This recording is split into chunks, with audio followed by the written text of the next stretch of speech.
Thank you very much. Okay. Thank you. So I'd like to welcome everyone here to the program. I'd like to thank Shantideva Center and Sunny for hosting, and all the people behind the scenes at Shantideva Center for making this possible and having such a wonderfully robust program of all levels of courses. It's been a really incredible team there. So I want to thank all of them. And thank you, Sunny, for hosting. Thank all of you for showing up.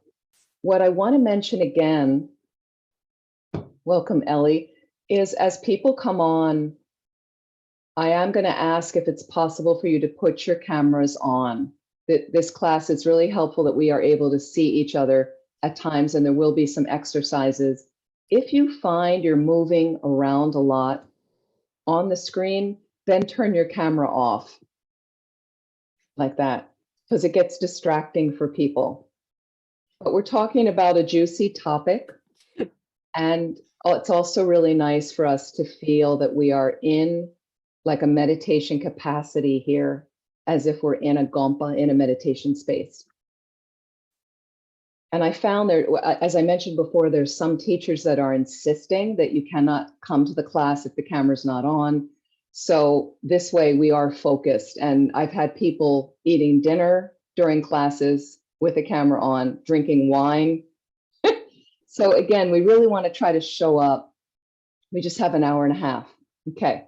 We have 5 sessions through February 1st, Tuesday nights. So we will include, as I mentioned, some breakout sessions. So you may be talking to 1 or 2 other people, depending on an exercise we may do.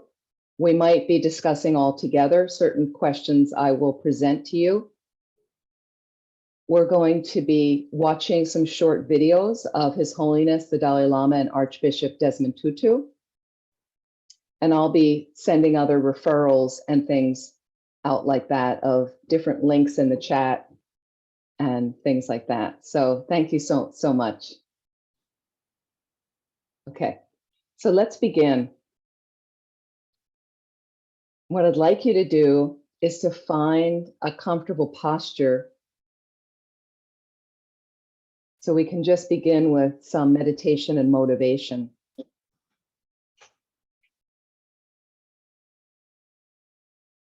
The main part, as you know, is to have your spine as extended as possible. But whatever is comfortable for you, find your way into that physical position. If you happen to be seated in a chair, it's perfectly fine. Just have your feet straight down on the floor. Feel the grounding with the floor, the space. And you can even put your, if you'd like, put your feet on a pillow, if that's helpful.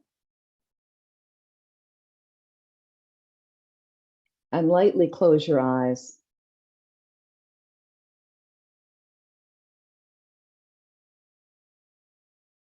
And begin to bring the gaze inward.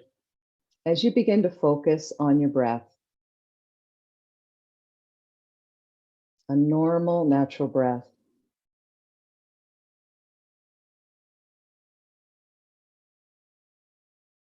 But let's allow us to release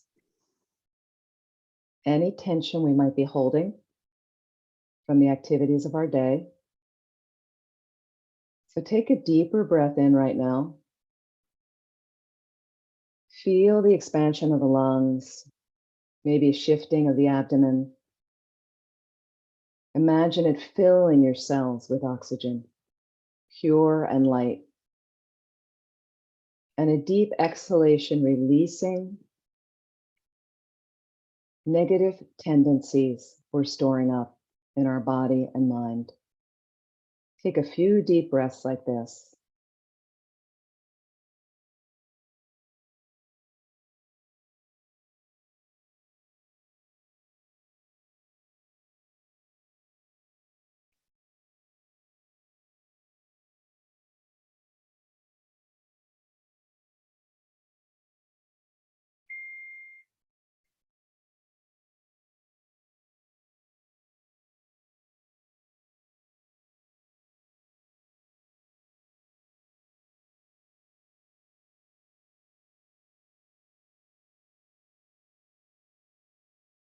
And as you do this, consider why you showed up here today.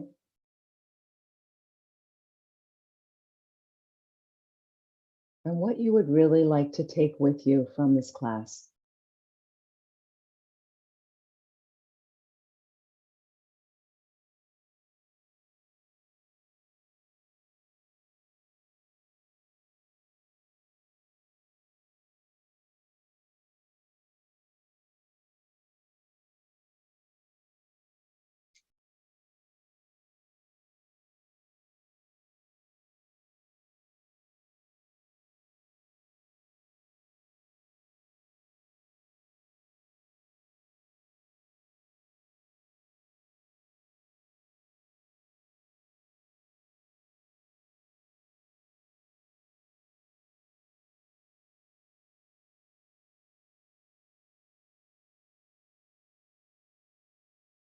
And obviously, there may be several positive things you'd like to take from this class. Check if those things are more centered around your own experience, something you would like yourself. And are there aspects that are also focused on a rebalancing or enhancing of yourself, your mindset, so you can contribute more positively to those around you, to the planet?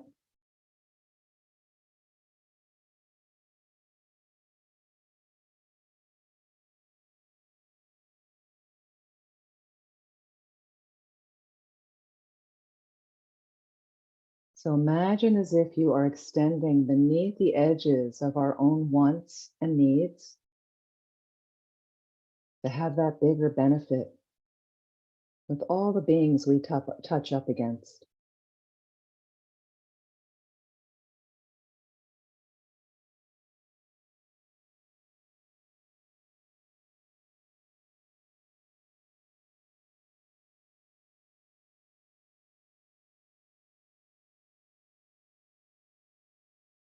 And from here, take a moment to set a good motivation for our time, these classes, more activities of your day, but really focused on that benefit, the influence, the support we can lend to countless living beings if we reach full enlightenment. Would you fold in whatever you glean from this time together into that path, that trajectory? So if you'd like to include that in your motivation, feel free. At the very least, directing the mind in a positive way, set a good motivation.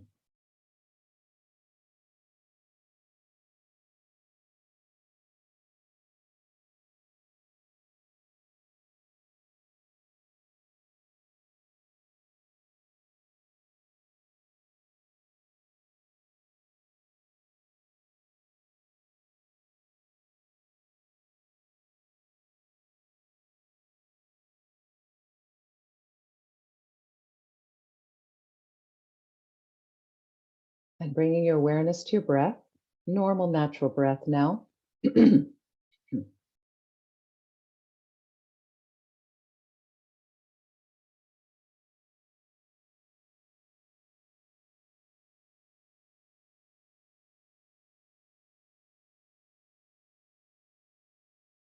Something that creates more joy right from the start in our lives is building more mindfulness. This is a word we hear a lot these days.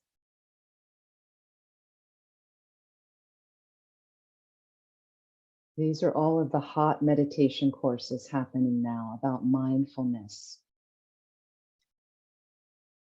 So Tibetan Buddhism is slightly different than that. But one of the things Tibetan Buddhism is very focused on is what is your mind full of? when we think about being mindful, what is the mind full of? So that's one way to look at mindfulness. So as you just note and try to stay focused on the breath, I'd like you to first just notice bubbles of thought that arise right now that are maybe sweeping you away from the breath. I just want you to observe.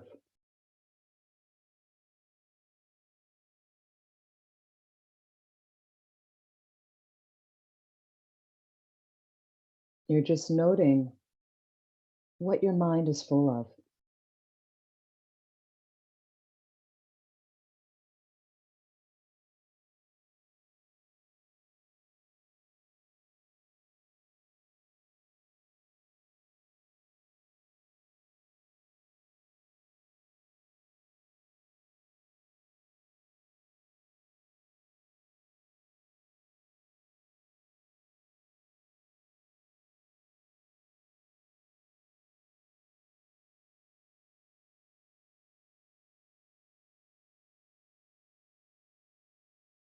And please notice whatever thoughts and ideas sweep you away. You can bring your mind back to the breath. But again, quite easily we get distracted. Not a problem. There are meditations where you just watch what is arising. What I'd like you to notice now as you watch what is arising, the nature of some of the thoughts. Do you label them good or bad thoughts? Do you judge yourself for having certain thoughts?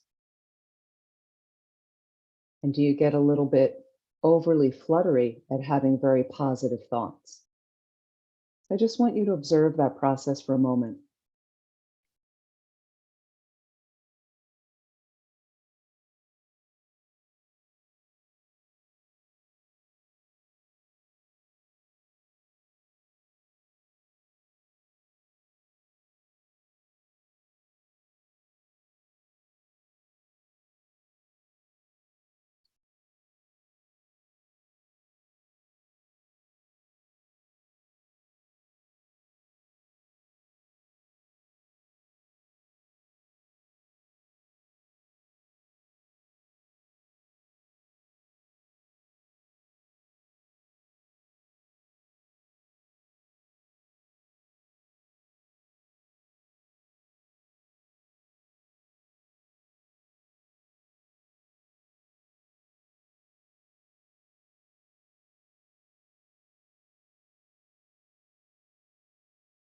Are there thoughts you're able to let go of more quickly that have caused you concern?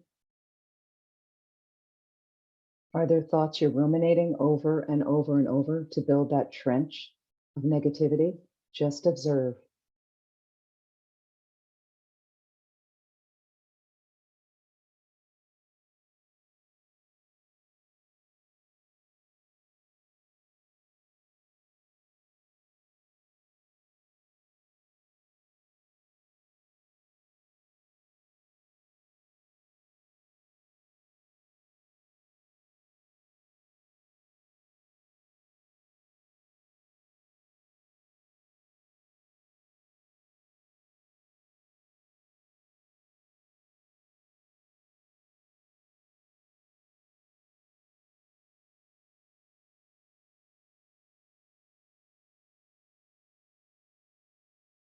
Do the thoughts get interrupted by any pain at times? And if they do, then what kind of thoughts arise? Amidst the pain, what kind of thoughts arise?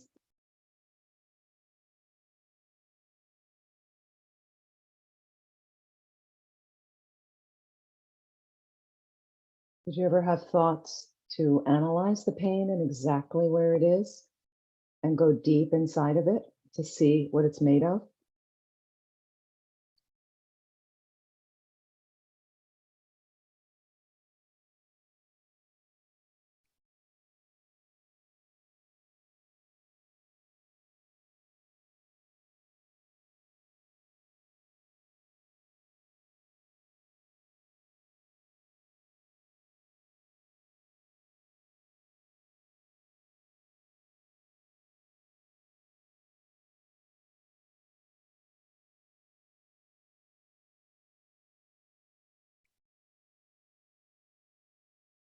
So let's return to the breath, a normal, natural breath. Now we're focused more on that. Now here's the second part of mindfulness that can lend joy to your life, even on a light level. If we work on staying focused on something a little bit every day in meditation, like the breath, or any other object you choose, you will build a level of concentration in your mind.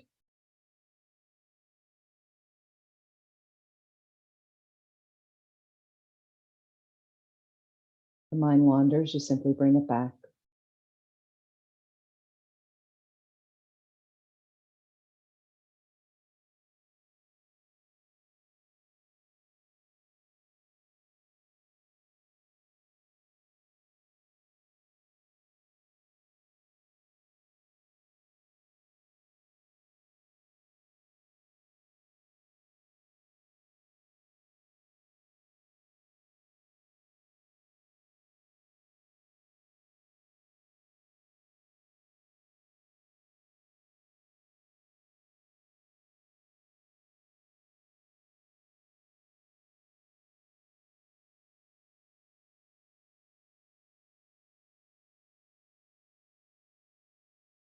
And slowly relax.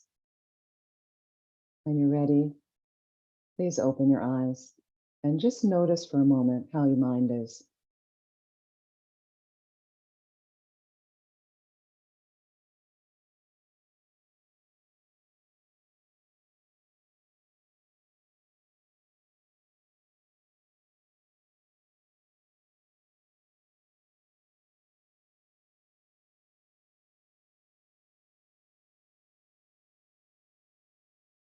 So what I have found, many of you have already done this from consistent meditation practice, some of which is concentration, like focusing on the breath I just mentioned, like a type of mindfulness is slightly different but similar, is it builds a presence in your mind every day.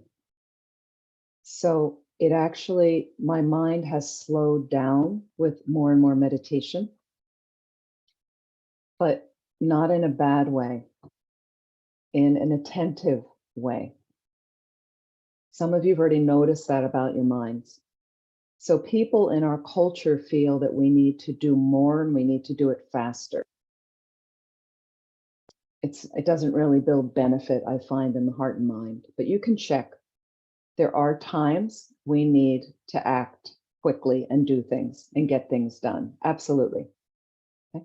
But because there's a daily meditation practice where I'm more and more directing my attention rather than allowing distractions to pull me every which way, as we know, we are distracted thoroughly as a culture. Okay? This way, I'm building a stability. Okay? And my mind actually does open up in that space of slowness. So I'm able to see more and be more conscious and more present. So when I put my keys down, when I put my cup down or my phone down, my mind is there tracking. So you end up laser-like in what you're doing. And as a result, you get much more done than the distracted multitasking we're all doing, where we're giving everything kind of 33% attention, right? And then we forget. And then, like, what did I do with my phone? Where are my keys?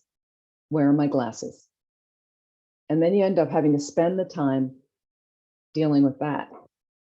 Okay. So this is one benefit I find, lending to joy in your life, where you know where stuff is and you know what's going on with your mind. The other part, what is your mind full of? What is your mind full of? This is a nice exercise through this class of when really ungenerous thoughts arise in my mind towards myself or others. Can I get to a point of just observing? Can I add the word curiosity into why I had that negative judgment? Rather than getting into the negativity of overly criticizing myself or others, curiosity gives you space. Curiosity is the wedge that goes in to say, huh, I wonder what activated that. Okay. That's for me a detached presence when negative things come up in my mind. Well, I wonder what triggered that. I don't get so down on myself. I just kind of go, wow, curious. And then more quickly, because I know myself better, I can say, well, that was because I was afraid the guy was going to hit me with his car. So there might be a natural reaction of recoiling for a moment. We might also have habits in your car, I'm just saying, where you recoil in anger because you go, what is this person doing? Why are they doing this? Why are they acting, we might say, like a jerk? Well, they're just as confused as we are. That's why they make mistakes driving, right? That's why people lash out and do negative things to other people. Why? Because they're confused. That's all. Ultimately, they don't have a direct perception of the nature of reality, emptiness. So they're confused. Well, if you don't have that either, you're confused too. So here we all are all in the same pot. Okay. So I like to give that benefit of the doubt to myself and others, which really grows compassion, which we're going to talk about later in the course. Okay. So I just wanted to explain how these things fit together as we waltz into joy. Okay.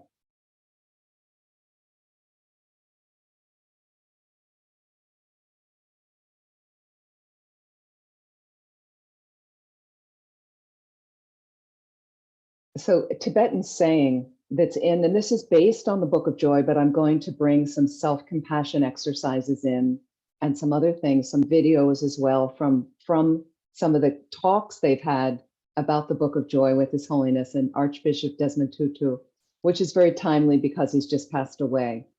Tibetan saying that's in the book is, wherever you have friends, that's your country. And wherever you receive love, that's your home. So it's nice to think about the bigger picture of the country, the community, that bigger outer thing. And where's your home? That feeling of, how do you receive love, which also includes loving yourself. So we are going to talk more about that.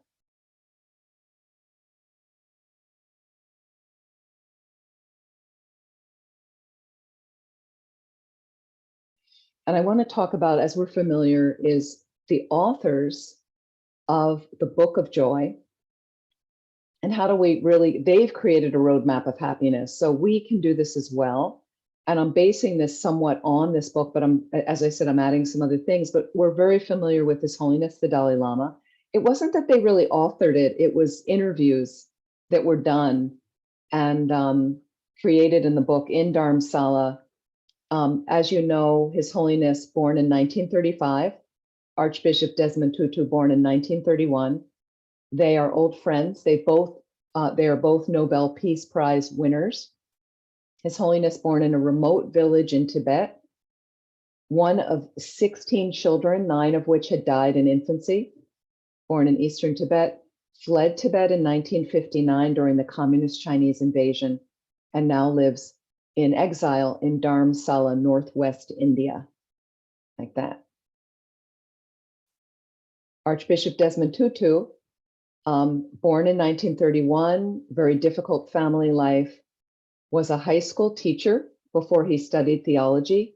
He was ordained in 1960 and was the Archbishop Emeritus of the Republic of South Africa. Went through the apartheid regime there, quite unbelievable of what he went through. He was awarded the Nobel Peace Prize in 1984. His Holiness received it in 1989. So they have a lot of parallels in their lives.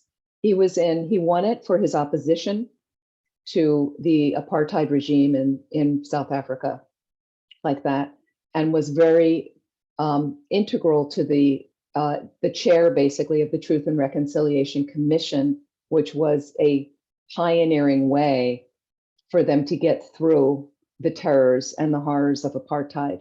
So rather than just turning the country over in some kind of reparation thing with a lot of anger, they allowed these Truth and Reconciliation Commissions, as most of you are familiar with, where people could discuss with their tormentors what happened and tell their stories and forgive. Quite a powerful thing we can all learn from. And there's more and more of that work being done around the planet, which I think is the way to heal. The actual author and editor of the book, which is interesting, that actually has a parallel with my life, is a guy named Douglas Abrams, who put the book together. He's dedicated to working with visionaries who are interested in creating a wiser, healthier, more just world like that. He's also Jewish by birth, which is my background, and he lives in Santa Cruz, California, I believe. I think he still lives here, which happens to be where I'm living right now. So it's interesting putting all these different things together. And so here's the question they were posed with from him is, how do we find joy? Many of you have read the book. How do we find joy in the face of life's inevitable suffering? And so basically the book are interviews with them through different walks of their lives of how does this work? And here are two people that went through some incredible horrors, one of which lost his country, His Holiness the Dalai Lama, was forced to exile. They both had to witness their country people being slaughtered and tortured, which is still going on in Tibet right now. And how do they still somehow, you see both of them, His Holiness and Archbishop Desmond Tutu when he was alive, smiling, dancing, laughing, joking. How is that possible? Okay, so this is from His Holiness the Dalai Lama. I just want to read this quote. We have to take care of ourselves without selfishly taking care of ourselves. Okay, if we don't take care of ourselves, we cannot survive. So we need to do that. Okay? We should have wise selfishness rather than foolish selfishness. Foolish selfishness means you just think only of yourself. You don't care about others. You bully others, exploit others. In fact, taking care of others, helping others, ultimately is the way to discover your own joy and to have a happy life. So this is what he's calling wise selfishness, wise selfishness.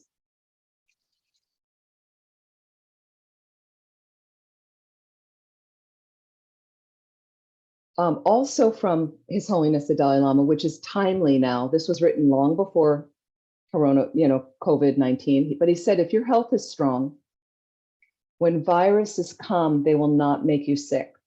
Okay, now I know that's not completely true with COVID-19, but His Holiness says similarly, if your mental health is sound, then when disturbances come, you will have some distress, but quickly recover. If your mental health is not good, then small disturbances, small problems will cause you much pain and suffering.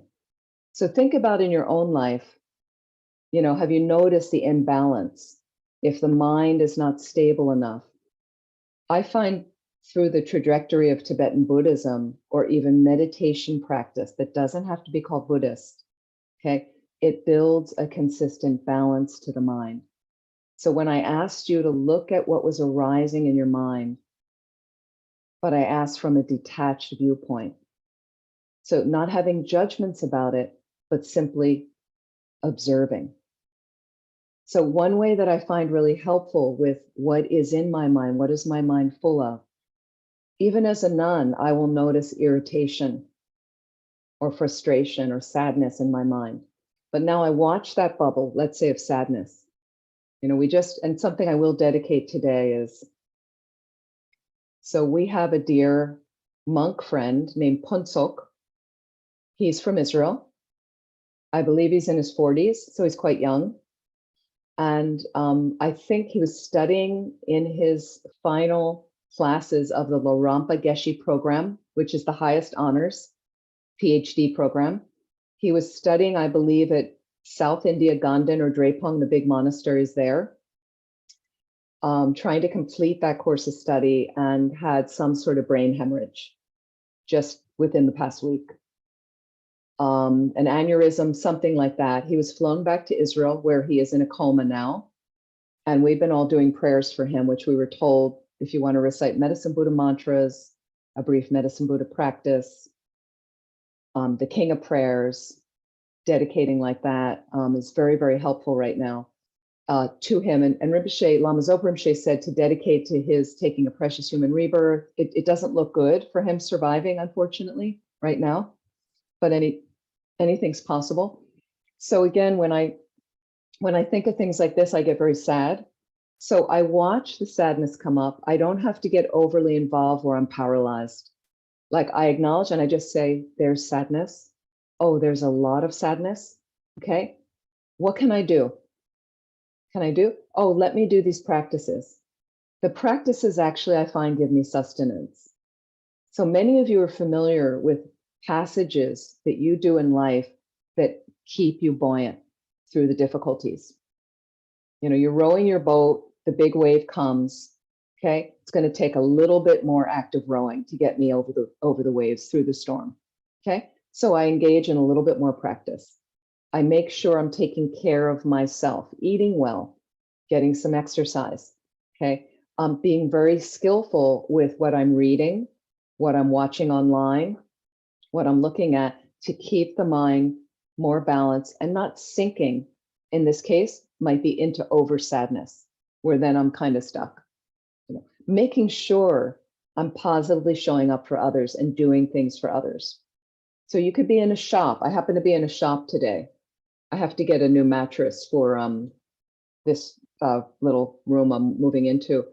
And I've never bought a mattress before. I don't know much about mattresses. So I went into the shop and had a very nice interaction with this guy, whether I buy that mattress or not, but it was just a really nice rapport. And it really kind of lifted up. He even commented to me how, you know, there weren't many people there and he was really happy I came in, and it really gave him a lift today. So we can always have those experiences if we choose and if we direct our mind in that direction. This is habituating our mind in that direction. That's what we have to do. This is from Archbishop Desmond Tutu right now. Joy is much bigger than happiness. Okay. While happiness is often seen as being dependent on external circumstances, isn't it a lot? Okay. Joy is not. So again, happiness is like, oh, I want to have some ice cream. I want there not to be any traffic today. I wish the prices were cheaper here. I wish this was happening like this. All these externals. But for me, the joy, it's internal. It's the guiding light in me that's always there. Okay, so we're going to look at how do I get more of that? We all need more of that right now because COVID is just really taking us down. Okay, but you don't have to be taken down in COVID. There's some people that are such a beacon.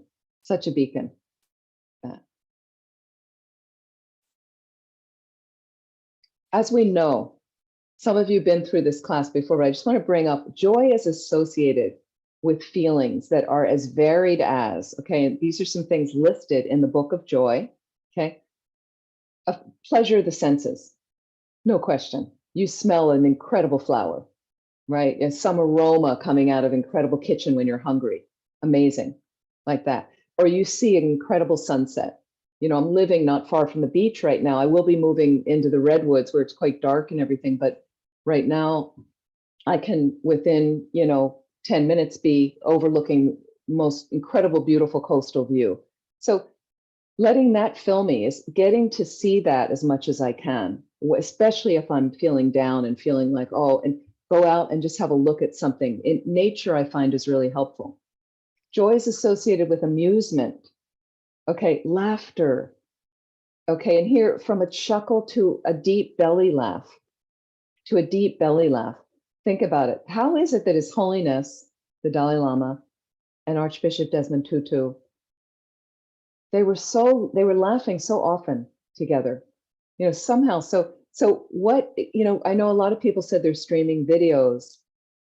Sometimes watch something funny and have a laugh with somebody, even if it's an old movie you saw before. There's something about that laughter together that really, as you know, the amusement in a pure, nice way to amuse yourself, okay? Another thing associated, contentment, like a calm satisfaction that I find that contentment is a deep inner feeling, like this is good now, satisfied in that level inside. We also have excitement. Joy can be associated with this excitement, which is often response to a novelty, response to a challenge, like that. And I find it's interesting because I'm working with Land of Medicine Buddha right now, and there's some days it's really, really challenging. And I would even label like not in a great way sometimes. Like sometimes I'm just thinking like, I just need to take a break today. Like tomorrow will be different. Okay. But then we also will have a meeting and suddenly these teams of people and there seems to be some clarity and there seems to be some driving light that comes through it all. And everybody suddenly gets on the train through the right door. And now again, who's defining the right door and all that, but we have an agreement on something. And suddenly it seems like we're all having a nice train ride together. And then I think that's exciting. Like I see where we're headed once you get all the players in place. And then I get really excited. Here's joy associated with relief. Relief, think about relief. Relief can follow another emotion like fear, anxiety, or pleasure. Okay. And think about like right now we're having another surge of COVID. In a month or two, most probably it's going to look different. We now have been through this for nearly 2 years.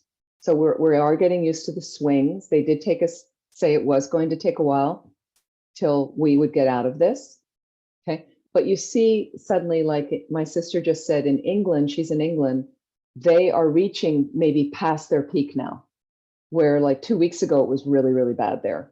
And she was telling me how bad, and we hadn't quite surged yet in the States. So again, as you know, there's these cycles. So there's a little bit of, she said the other day, like, oh, she's so relieved. Okay, yes. So suddenly less people infected, less chance of problems, and the anxiety goes down then, like that. Joy is associated with wonder, wonderful word wonder. Something, it can go with something astonishing, something admirable, like that. And then joy is also associated with ecstasy or bliss, where you're really, for a moment, transported outside of yourself. That can be incredible as well.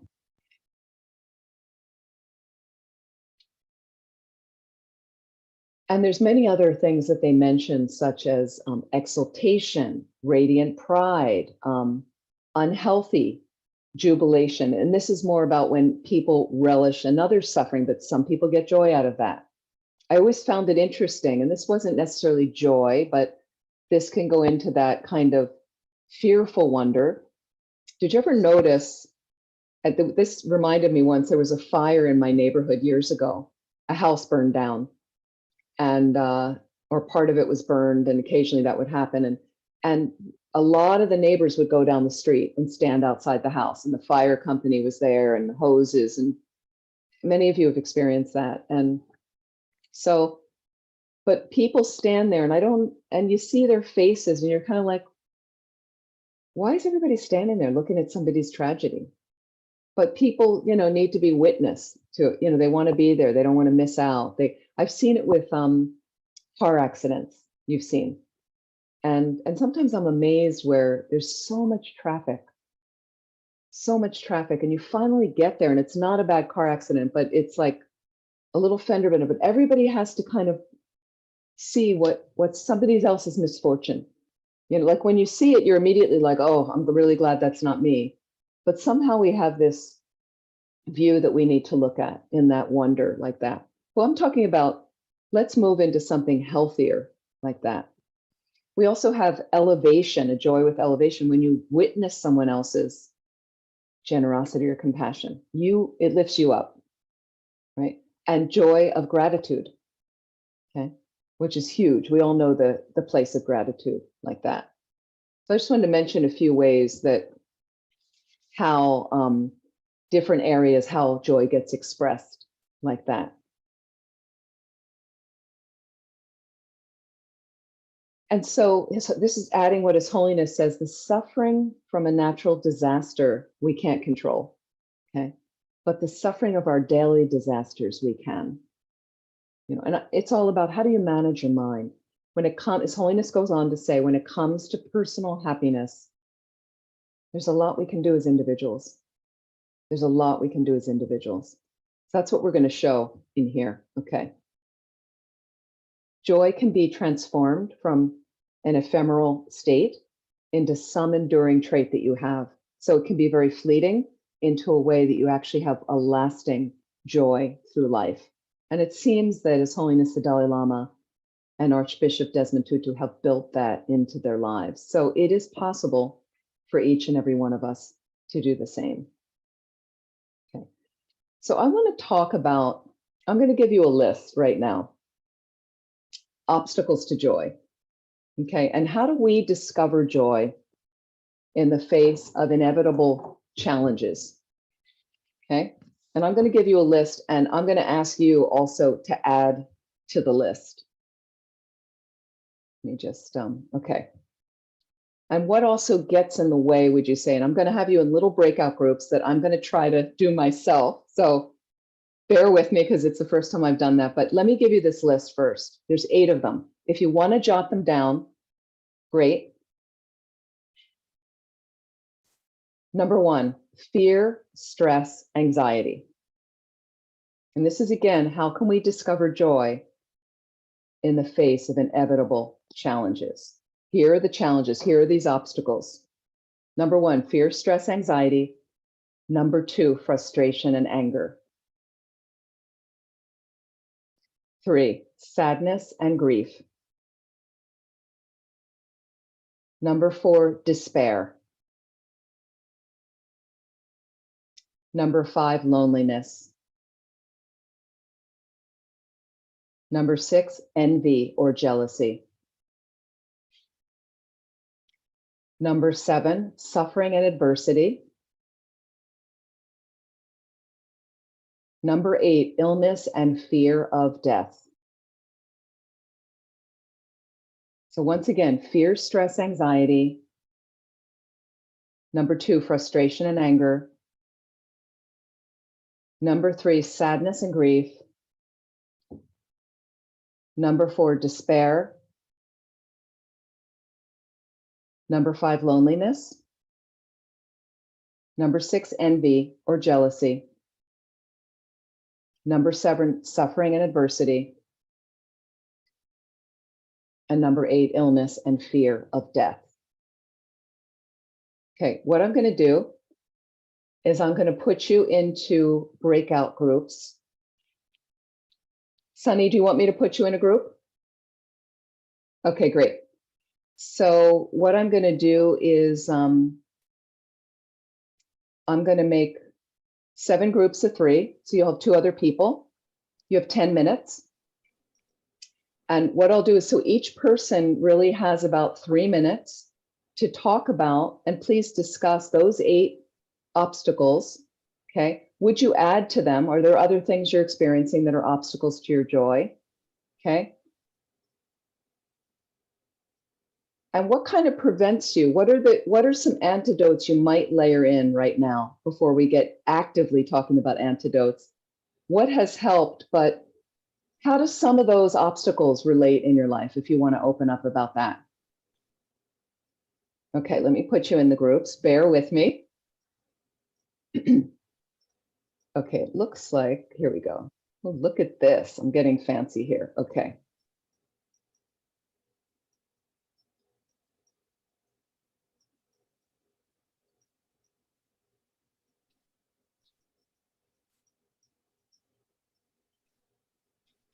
So I do want you to make sure everybody has time to talk.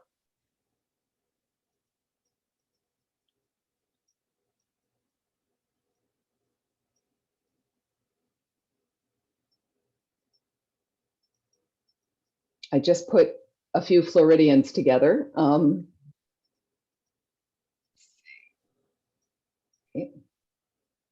Even though one doesn't live in Florida anymore.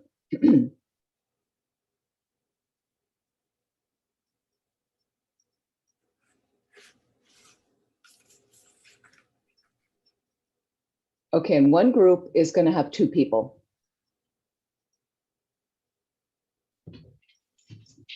I hope I got everybody. Okay, do your best.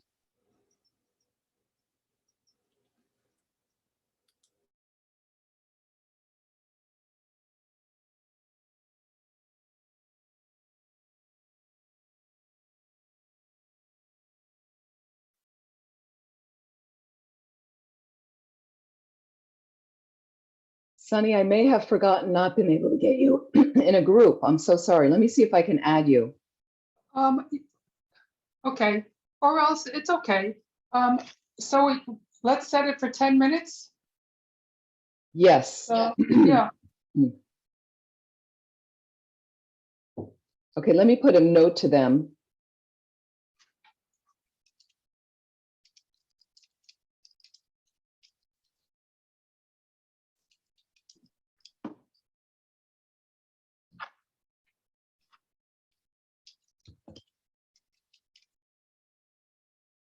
Okay. I didn't know how to set the time though. Right, that's why, you know what, I send it up on my cell phone, so it rings. Okay, and great. then you just, at that point, you just end the meeting. It'll give you a 60, it'll give the participants That's right. 60 seconds. Okay. Super. That's great. Well, Shelley, Sunny, we can talk. Yeah, okay. We'll be our own group. Okay. So I was just thinking of those 8, would you add anything to it? I think it covers most of the obstacles. Would you add anything? I wouldn't add anything. I think for myself, despair is the one that gets me.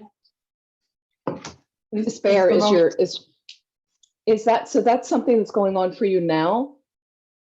I think despair is like the way I habitually respond to, unhappy situations. So, I give up, oh no, Okay. woe is me. Okay, interesting. It's a real habit. So, yeah. Have you done, are there things you've done that have helped you cope with that? Yeah, for sure. I think, gratitude. Now, when the antidotes, I'm sure it's going. Yeah, they mentioned gratitude in the book and how important it is, and it really is. If you feel it, if you can feel it, sometimes I just can't feel it. I know I'm supposed to feel it, so at least I'm kind of like that far. But I don't feel it. But gratitude Right. is good. Also, what you mentioned, the joy of elevation. I've never heard that before, which is being inspired. That is like Tony Robbins used to say, change your mind state, and that's exactly what Buddhism teaches. Being inspired changes your mind state so that you're no longer in that place, and so that's good. It's kind of like a change. So, yeah. That's a great one. That's a great one, because I think that we have to remember there is a lot of positive on the planet and some people really fostering that. But we get into habits of looking at all the negative going on, and which leads to despair. So I think that and one of the, obviously the first pillar of joy is perspective. So there's always, like, when I think of His Holiness losing his country, like having to watch like 1.3 million of his country people slaughtered, then I go, what kind of problem do I have?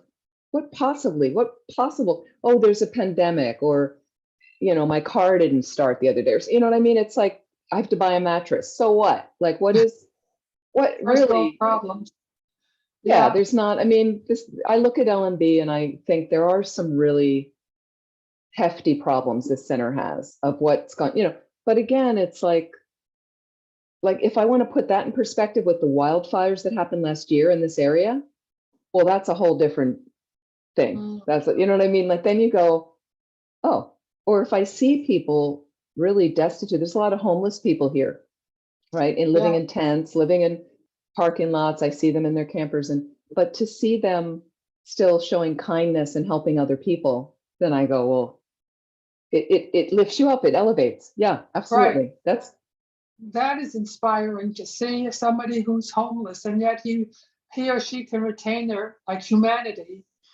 When you think that of, so if they can retain their humanity, then it shouldn't be too difficult, for me to retain mine and show kindness or, get out of the state. That's right. So yeah. What I've noticed, I wouldn't say this to anybody, just anybody, because they wouldn't understand it. But practicing Buddhism, it gives you, I don't know what exactly it does, but it gives you either the strength of mind or strengthens your perspective or something, and things just are different. You go to a new level, Now, one thing, Shelley, Sunny, sorry, that I mentioned, should we stop the recording right now for this session, or to start it again, or does that interrupt? Oh, good idea. We can pause it, right? So what I'd like is, welcome back from the breakout groups. Can you, anybody unmute to give me a little synopsis from your group of any little insight that you had from talking with someone else? Anything you'd like to share, please feel free. In our group, some of the things that were added was Sheila had added a fear of failure to the fear, stress, anxiety one. And Margot had mentioned that in despair, also that feeling of hopelessness. Just to that point of, were there additional things that could be added? I thought that those were very intriguing. Great. Is that Kelly? Yes. Yeah, thank you. Thank you. So now, again, I have a feeling they're subsuming those under those areas, but it's certainly nice to identify. And what's interesting too, and thank you for mentioning, is we get really fine-tuned with the obstacles. Like despair is heavy, and Sunny and I were talking about that. But then, we want to mention hopelessness. People just want to give up. It's over. That can be really, really heavy. And fear of failure comes up for a lot of people, which makes us afraid to do things, to try things, right? Like that. And it's interesting, I'm noticing, Rinpoche had advised me to come to help Land of Medicine Buddha, and it's quite a struggle right now, but it's, the fear of failure isn't there for me at all. I've done this with 2 other centers, and I had it operating at those 2 centers. I know that, I remember this, but somehow here, I'm going to give it my best shot, as is everybody on the team. And if it works, or one person was getting very upset the other day about that she can't let go. She's doing too much. She has too much on her plate, and she's quite amazing. And then I said to her, which I'm going to get into the first pillar of joy, perspective. And I said, look, you can only do your best. I said, why are you beating yourself up but we do beat ourselves up, right? And I went, honestly, you're doing a great job. I'm quite amazed. I've never worked with this woman before, so I'm really you're doing great, and you can only do your best. And I had to take a mental health afternoon the other day, because I realized I was doing these 40, 50-hour weeks, and I was hired to do 20 to 25 hours, and I have other things I'm doing. So suddenly it's molted into 40 to 50 hours. And I also have moving issues, whether I just said mundanely buying a mattress, but I have to deal with, am I changing my car insurance, which requires me to change my license, which requires me to change the registration. It's a whole, and all of those require an hour on the phone, going to the DMV, all these, and I haven't even done those yet, and just trying to get, so I kind of was no, I just need to kind of take care of some of those things that are bogging me down, and that's the best I can do. And so it's not, the center's not just about me, one person. So I think getting perspective, we're going to talk about that in a moment. What else from people? Well, we kind of thought that there was a gradation, in a sense of obstacles to, say, being unhappy versus obstacles of joy. Joy is a deeper sense of happiness. And in that list that you gave us, okay, you may be jealous of something, but that's sort of is that really going to make you that unhappy? Whereas despair, like the loss of, like my husband's like talking about her husband. It was like, it's such a deep, deep sense. And you wonder, like, how do you get through that kind of deep obstacle? And then we talked about maybe, thinking about impermanence, and then thinking about, some of the parts of our practices that then can really help with those really core difficulties of obstacles to joy. Yeah, fantastic. Absolutely. Because the thing is, despair is one thing, Maureen, that you're talking about, which absolutely, but when you mention the loss of a loved one, I think it also really tips into sadness and grief, which is a different one of the obstacles. And sadness and grief, like there's times you just need to experience part of it and then look there, but without getting bogged down in the paralysis of it. So I think what you just mentioned is huge of what helps us, gratitude, of course, and generosity of heart towards yourself and others, and self-compassion techniques, and a lot of things we're going to talk about. Yeah, thank you. What else anybody would like to mention? Maybe one last comment? Yeah, we had talked about two things that we thought might be missing. One was aversion, and I had said I feel like sometimes I have an aversion to being compassionate to myself. And then the second one that came up was pride. We thought that also could be an obstacle. Great, absolutely. And I would put aversion, it's really another word for frustration and anger. So I would put it in that one, in that category. And then, sorry, the last one you said was pride. Pride, Yeah. Pride, that's a great one. I'm just looking at the different levels, which I would add probably, because definitely pride. I mean, it could tip into envy, you could get it, but pride definitely. And so we're also looking at, and this is just the way the book had sectioned some things out that I took, was pride along with aversion, along with desire and attachment. That's one. Confusion, doubt, and holding wrong views are the 6 root delusions in Buddhism. So again, these obstacles run along Buddhist lines, and I would absolutely, you could definitely add pride, which really creates a lot. It's a big obstacle to joy, no question. Thank What you. would disappointment be? Disappointment, Yeah. I mean, I might put disappointment, you could, sadness and grief. Mhm. Sometimes it falls into despair and loneliness. Again, you could put it in those categories, and you can always add subgroups. So a lot of it is just for us looking now at all the stumbling blocks we get hooked on. And look at the planet right now. I'm around people all day long that are, first of all, this area where I'm living, there's a lot of people traumatized from last year's fires. Mm-hmm. And I mean really traumatized. Like people are really, I drove through that area a couple months ago, and I have friends that live there, and Vajrapani is there. So I've been visited there, and you can't help it. You're driving through these incredible scars of these fires, and some of my friends' houses burned down. So, had I been living in that, and you're evacuated and you come back and there's just ashes, like it's really devastating. Mm-hmm. Some of the places I knew and played and that are gone. So that's hard like that. And you see also, unfortunately, lot after lot emptied. You see where the footprint of the house was, and one after another for sale signs.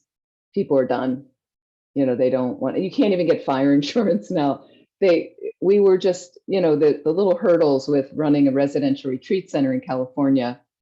So Vajrapani and Land of Medicine Buddha have now been informed. We had the same liability insurance carrier who has informed us, that handles a lot of churches, that they are not going to be carrying our liability insurance anymore because of the wildfires. Wow. So we have to find somebody else. And it's probably going to cost 3 to 4 times more than we've been paying, which was already really expensive. So this is the kind of hurdles. But again, you go, okay, and let me quote His Holiness, who quotes Master Shantideva as a tool. You ask yourself again and again, please, what can I do to participate and help in the most beneficial way I can. Okay? What we're going to do is that insurance carrier said, we'll look for you for another carrier. We need your authorization to do it. Okay, we said, do it. You got our authorization. And we're looking ourselves. And we're working with Vajrapani to find a carrier. So this is all we can do. Nothing else we can do. Until they come back and say, no one will insure you, we're going to proceed. We'll raise the money. We'll figure it out. That's all we can do. So I'm not going to lose sleep over it at night because we're doing everything we can do.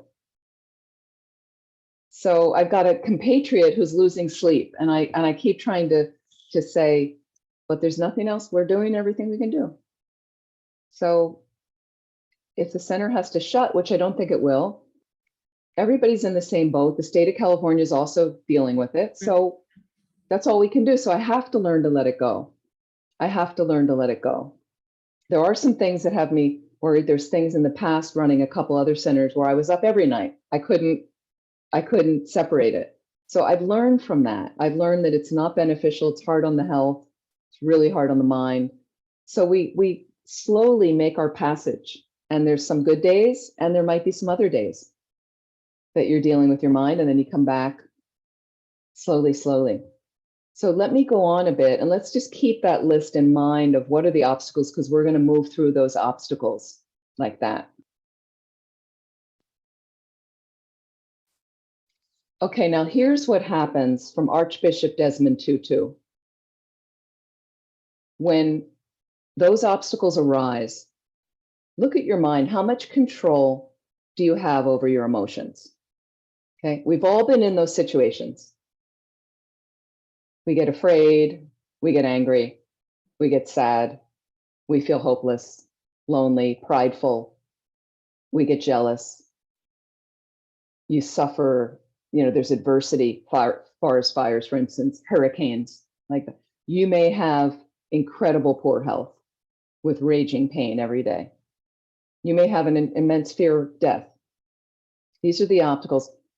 How's your mind in the face of those obstacles? Now we know sometimes it's not very good. Okay, so this is about rebalancing. This is about first just saying, wow, like I have to say, 2 days ago was not very good for my mind. Some things that arose. And that's when I just had a kind of in the afternoon say, you know what, just take care of these things, these logistical things you need to do, because that's kind of keeps coming up. It's out there. So we'll get it sorted, give a little space. So this is from Archbishop Desmond Tutu. When you get out of control, and I hate to break it to you, but it's going to happen. For some people, it happens daily. For some of us, a couple times a week, several times a month. It's normal human behavior. Please know that. This is from Archbishop Desmond Tutu. The thing is, he says, don't feel guilty. We don't have a lot of control over our feelings. Emotions are spontaneous things that arise. Okay. Now, His Holiness is going to take it further. His Holiness the Dalai Lama, that will say, ultimately, you can have control over your emotions. Well, that's where we're headed on this path. That's where we're headed on the Buddhist path.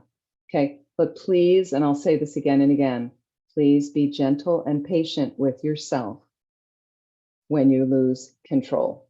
It is the nature of a human being, because a human being means we're not a Buddha yet. We're not perfect. As a result, sometimes we're going to lose it. And losing it doesn't mean out with other people. You could be folding in and crashing in yourself. Severe depression, withdrawal, things like that. Or some people lash out at others, make mistakes. Some people end up in a very mindless state, so be very careful. This is how I felt a couple of days ago. Imbalanced, where somebody has a car accident by accident. They're, driving around too crazily, or that's when people snap at people like that. So again, that is going to happen. It's a given. Okay. Be gentle with yourself. Okay. So I want to introduce right here, just as a little exercise, please, for you to do before the next session next week. Okay. Some of you have done this, from Kristen Neff. self-compassion practices. Self-compassion practices. Okay. So basically, when you notice the out of control is happening, I'm just going to bring this up a bit. And I want to see if I can, maybe I can share the link, or I can at least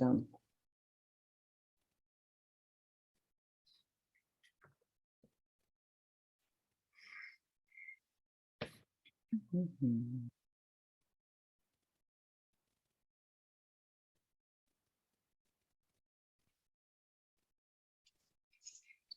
Ah,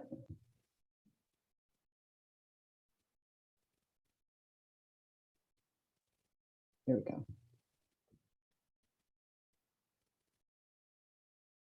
Some of you have done this with me before, but Kristen Neff is a psychologist. She's wonderful, writes about self-compassion. She has a website. And what she talks about is dealing sometimes with less compassionate states of mind that arise for you, okay? And we take it out on ourselves. We're very, very hard on ourselves. So this is where Archbishop Desmond Tutu is saying, don't feel guilty, but some of us were raised with guilt, so it's a natural tendency. So what do? And you're up at night ruminating, what if, and the coulda, shoulda, woulda, and what, okay. So she's dealing with it with some things of mindfulness, number one, common humanity, and loving kindness. A basic self-compassion break. Please try this week. If you notice, and anytime you find you're running out of balance, being hard on yourself, because then we're going to be hard on others. So here's how she deals with it. Number one, I'd like you to just close your eyes for a moment. Find a comfortable posture.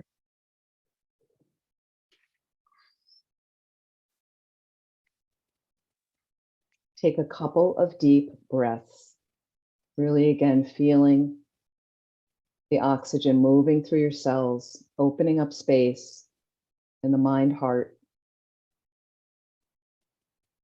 releasing negative tendencies.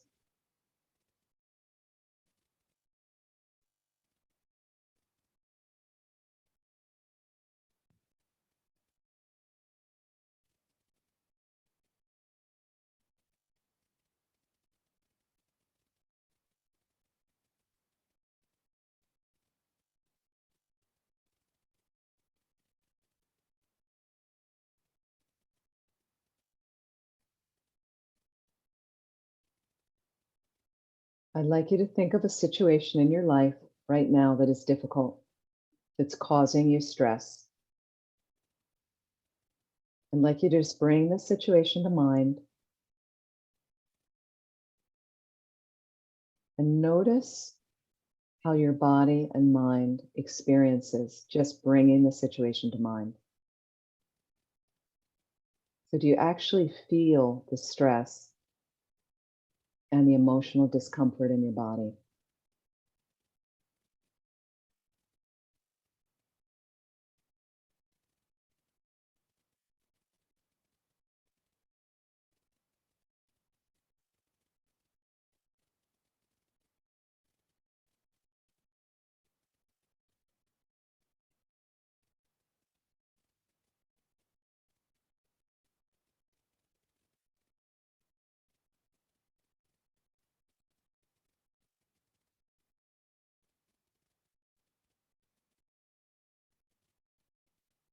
There's 3 ways we can deal with this with self-compassion: mindfulness, shared humanity,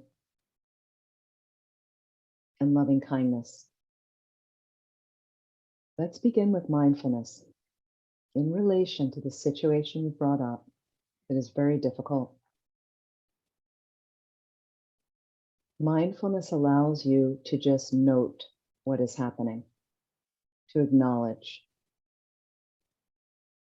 Can you say to yourself,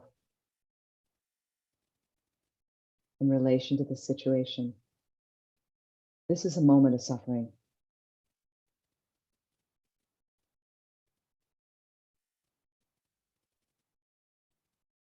And there's other options.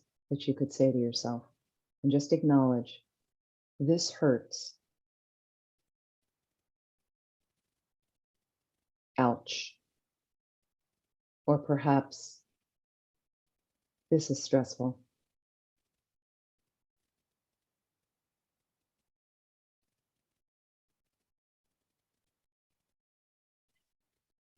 So can you place that mindfulness in your mind right now in relation to this situation?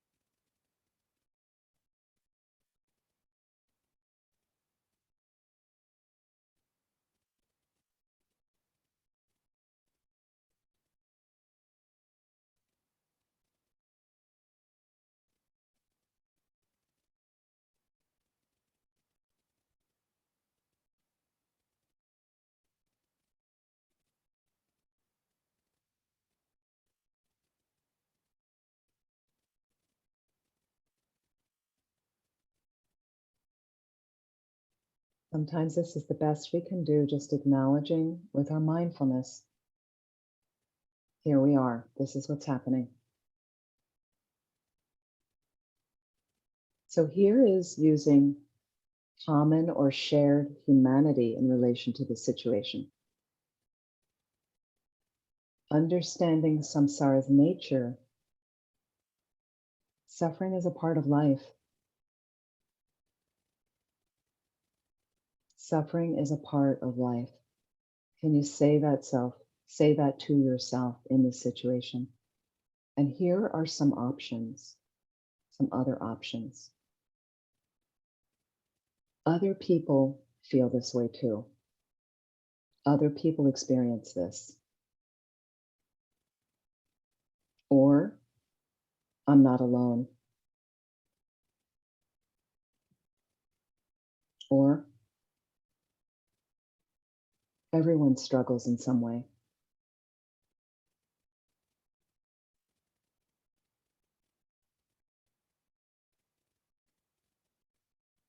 You might even want to put your hand on your heart, wrap your arms around yourself, whatever you feel you need. Just adopt this soothing touch, whatever feels right for you in this moment.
Now let's look at loving kindness, addressing this with loving kindness, this situation.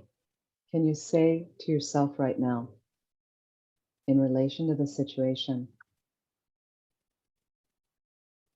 may I be kind to myself. May I be kind to myself. You can even ask yourself right now, or when you're in the situation again, what do I need to hear right now to express kindness to myself? What do I need to hear right now to express kindness to myself? Is there a phrase that speaks to you in your particular situation, such as, May I give myself the compassion that I need? May I learn to accept myself as I am?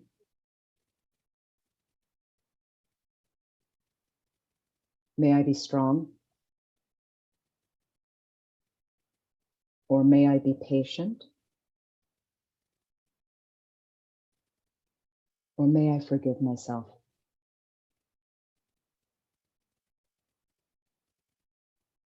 So find one or more of those phrases. Can you apply them right now? What is it you need to hear right now in relation to the situation?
Please relax. Slowly open your eyes.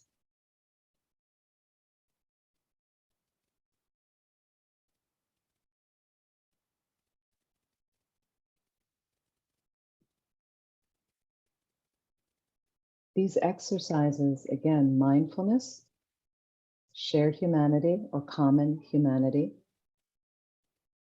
loving kindness directed toward yourself, can be used at any time. Any time you like. You notice your mind is headed downhill, not in a good direction, let's say. One of those obstacles to joy is there, which we know is going to come up. That's normal. Can you learn to reach for one of those experiences, one of those things? What do you want to say to yourself gently, patiently, kindly?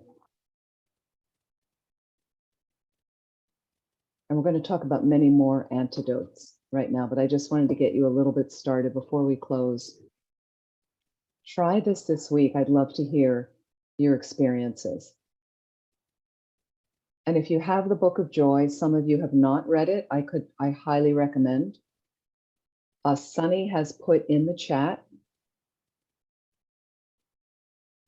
the recommended course text. There's a link there if you're interested.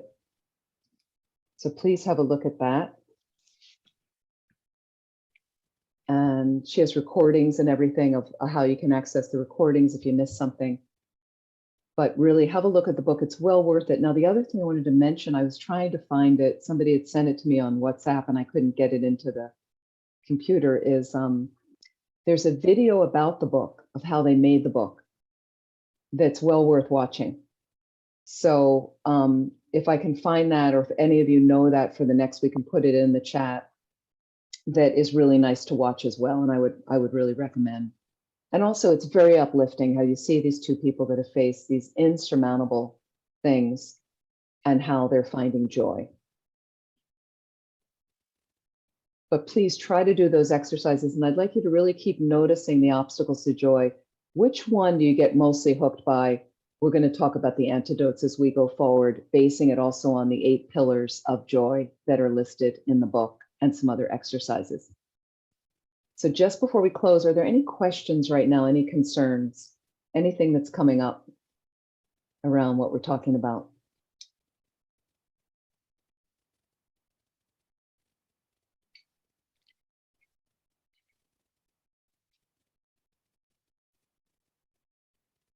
Okay, everybody okay? Okay, wonderful.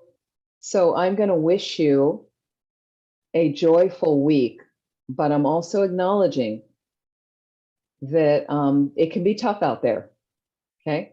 So again, be gentle with yourself.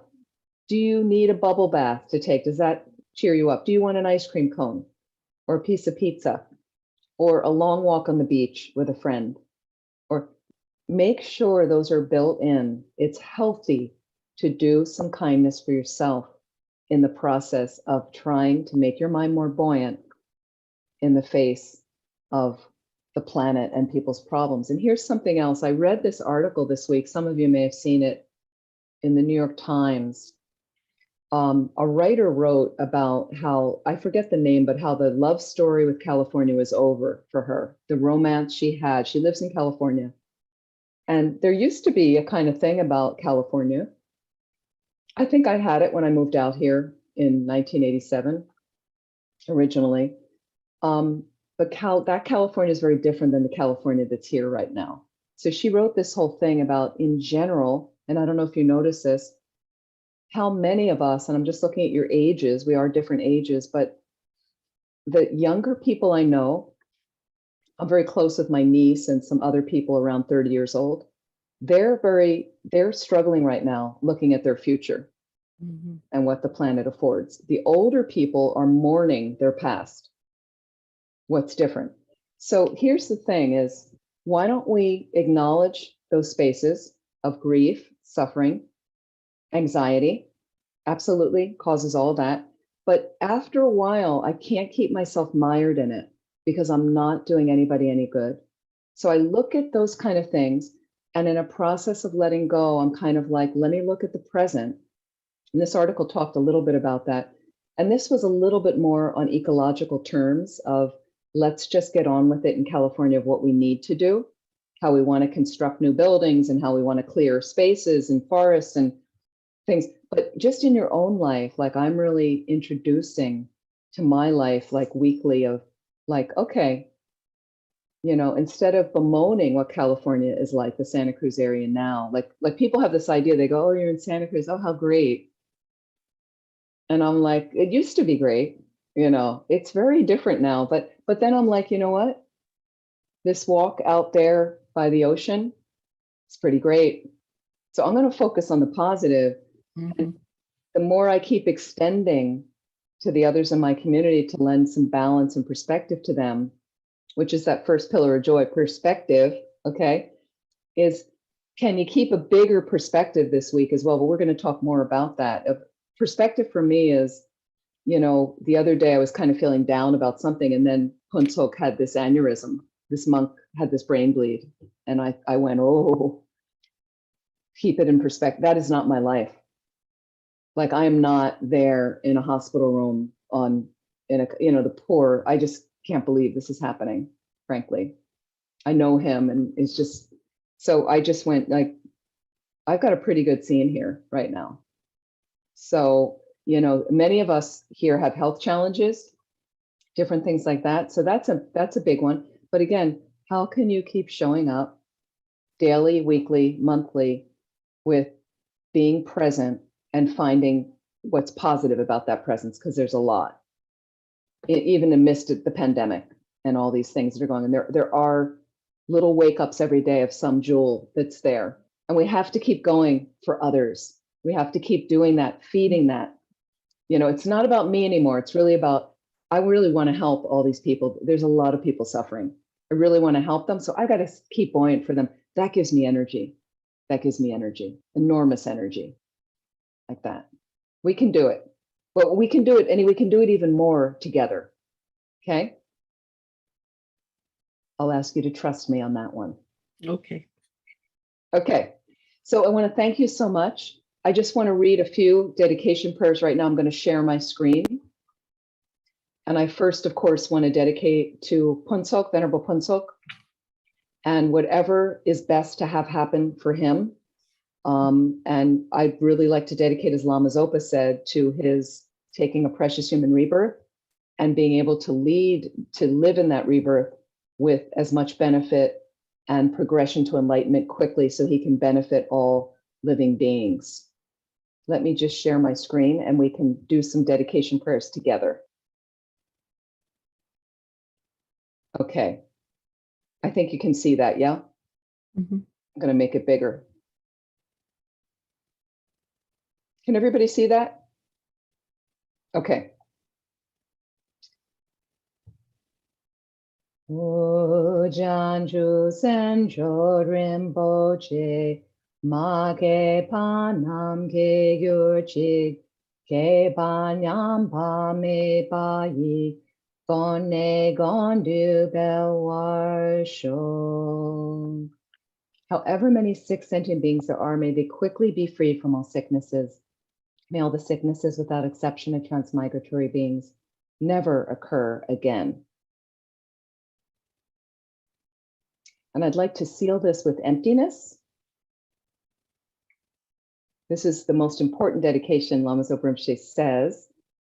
Due to all the past, present, and future merits collected by me, the numberless Buddhas, the numberless sentient beings, which are completely empty of existing from their own side, may I, who am completely empty of existing from my own side, achieve the state of full enlightenment, which is completely empty of existing from its own side, and lead all sentient beings who are completely empty of existing from their own side to that state, which is completely empty of existing from its own side, by myself alone, who am completely empty of existing from my own side.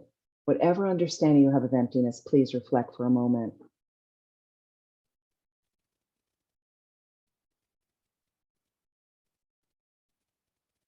I fully dedicate all these virtues to be able to train just like the hero Manjushri who knows reality, and just like Samantabhadra as well. And for the long lives of His Holiness and Lama Zopa Rinpoche, the wish-granting, wish-fulfilling jewel, source of every single benefit and happiness in this world, to the incomparably kind Tenzin Gyatso, I beseech, may all your holy wishes be spontaneously fulfilled. For Lama Zopa Rinpoche, you who uphold the subduer's moral way, who serve as the bountiful bearer of all, sustaining, preserving, and spreading Manjunath's victorious doctrine, who masterfully accomplish magnificent prayers honoring the three sublime ones, Savior of myself and others, your disciples, please, please live long.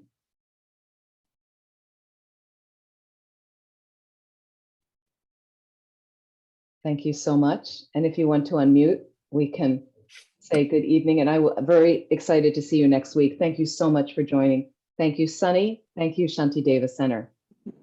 Thank you. Thank you, Venerable. Thank you, Thank everybody. you. Bye-bye. Bye. See you next week. Enjoy. Thank you. Namaste. Love you to see you, Jeff. I'm back. I'm so glad.